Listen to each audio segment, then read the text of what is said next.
Pendanski told Alan to go to the rec hall and bring the other boys to meet Stanley. Then he led him inside the tent.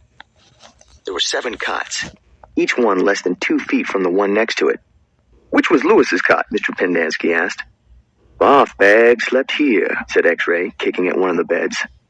"All right, Stanley, that'll be yours," said Mr. Pendanski. Stanley looked at the cot and nodded. He wasn't particularly thrilled about sleeping in the same cot that had been used by somebody named Barf Bag. 7 crates were stacked in 2 piles at one side of the tent. The open end of the crates faced outward. Stanley put his backpack, change of clothes, and towel in what used to be Barf Bag's crate. It was at the bottom of the stack that had 3 in it. Squid returned with 4 other boys. The first 3 were introduced by Mr. Pendanski as Jose, Theodore, and Ricky. They called themselves Magnet, Armpit, and Zigzag. "They all have nicknames," explained Mr. Pendanski.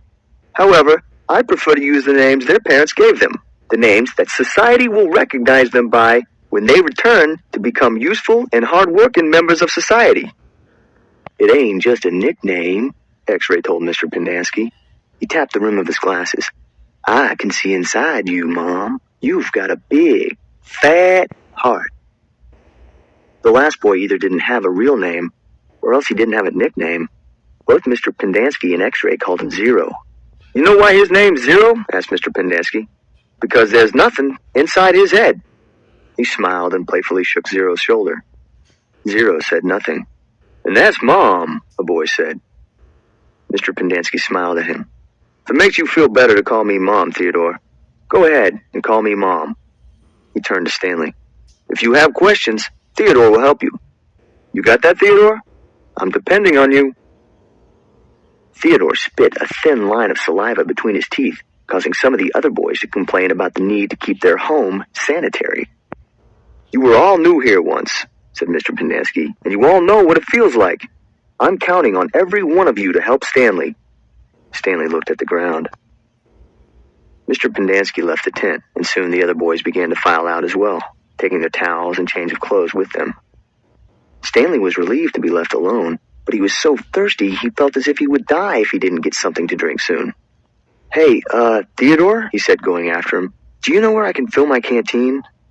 Theodore whirled and grabbed Stanley by his collar. "Name's not Theodore," he said. "It's Armpit." He threw Stanley to the ground. Stanley stared up at him, terrified. "There's a water spigot on the wall of the shower stall." "Thanks, Armpit," said Stanley. As he watched the boy turn and walk away, he couldn't for the life of him figure out why anyone would want to be called Armpit. In a way, it made him feel a little better about having to sleep in a cot that had been used by somebody named Barf Bag. Maybe it was a term of respect.